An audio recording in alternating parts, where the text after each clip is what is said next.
వచ్చినా సరళి ఏదో ఒక రకంగా డిస్టర్బెన్స్ క్రియేట్ చేయాలా.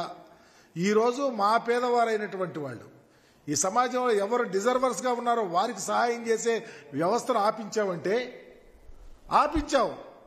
ఈరోజు పెన్షన్ తీసుకోవటానికి పెన్షన్ రాక ఎంతమంది బాధపడుతున్నారో, మందులు తెచ్చుకోవటానికి, బ్రతకటానికి, అప్పులు తెచ్చుకున్న వాళ్ళు కట్టడానికి ఈరోజు చాలా చివరికి ప్రాణం పోయే పరిస్థితి కూడా ఆలోచిస్తూ ఉన్నారు. ఆ అనారోగ్యంలో ఉన్నవాళ్ళు ఆలోచిస్తే ఎక్కడికి వెళ్తారు? వీటన్నిటికీ కారణం చంద్రబాబు నాయుడు. మరలా ఈరోజు పెద్ద మెసేజ్ పెట్టి ఆయనంట ఎందుకు పెన్షన్ పెంచలేదు, ఎందుకు పెంచలేదో నువ్వే చేశావు, ఎవరితో ఆపించావో నీకు తెలుసు, ఆపించినటువంటి వ్యక్తి కూడా నీకు తెలుసు. నువ్వు ప్రజలను మోసం చేయటానికి మరలా కంకణ బద్దులాగా పనిచేసి మెసేజ్లు పెట్టడం, పెన్షన్ నేను ఇస్తానని చెప్పడం వచ్చినాక నువ్వు వచ్చేది ఏందయ్యా? నువ్వు వచ్చేది బోడిగుండు నువ్వు చేసేది ఈ రాష్ట్రంలో. నువ్వు పరిపాలన 14 ఏళ్ళు ముఖ్యమంత్రిగా పనిచేశావు, ఇచ్చిన హామీ ఒకటి చేయలేదు, మరలా ఇప్పుడు ఈ ఎన్నికల్లో హామీలు ఇస్తావన్నావు. నీ బ్రతుకు చెడా.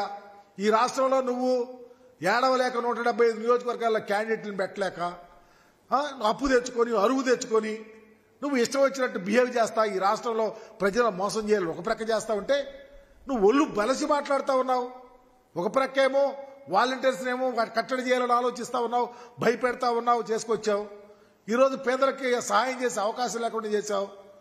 ఒక సిస్టాన్ని నడుపుతా ఉన్నావు రాష్ట్రంలో. నువ్వు ఎంత బరిదెగిస్తా ఉన్నావు. ఈ రాష్ట్రంలో పేదవాళ్ళని అపహాస్యం చేశావు, ఎస్సీ ఎస్టీలను అపహాస్యం చేశావు,